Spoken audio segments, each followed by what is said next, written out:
Good afternoon, Julie Kennedy here with Grand Rapids Public Utilities and a recap of our regular May meeting here on May 28th, 2025. Thanks to our customers on our water side that helped us achieve our 60 samples that are needed for our lead and copper. Steve Matson, our water wastewater manager, talked a little bit about the change that we have had in our testing requirements with lead and copper as a result of the chlorination or disinfection system that we implemented here this last year. Previously, we had only 20 samples that needed to be collected every 3 years. And this year we actually have 60 samples that need to be collected twice a year.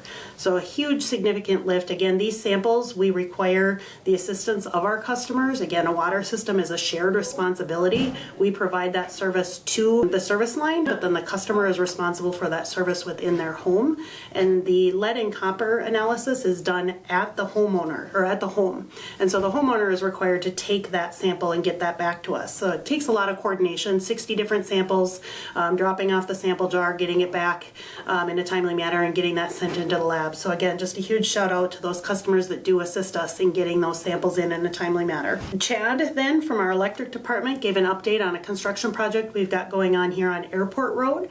We're putting in new 3-phase electrical down the east side of Airport Road between 7th and 17th Street. They started yesterday implementing the directional bore of the conduit, so you'll see them out in that roadway here probably for the next week or 2 weeks, and then we'll integrate with our line crew as far as energizing that new system. Again, that provides additional redundancy and additional power supply down to the south side and into that industrial park on the south side of town. Lastly, give a brief update. Again, we're getting into June, which is the start of our storm season. We do have a lot of overhead lines here in our system, and so we are subject to the potential of storms and trees taking out those lines.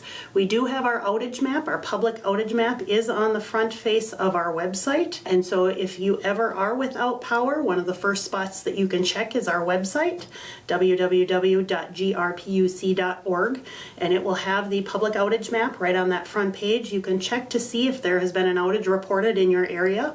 You can zoom in and look at your neighborhood. It doesn't narrow down to the specific house, but you can see generally your block, and you can see if there are any outages reported. And if they are reported, you can know that our crews have been dispatched. If you don't see anything reported, then our phone number is at the top and you would call our dispatch service. We'll have a regular meeting here on June 25th. Thanks. Have a great month.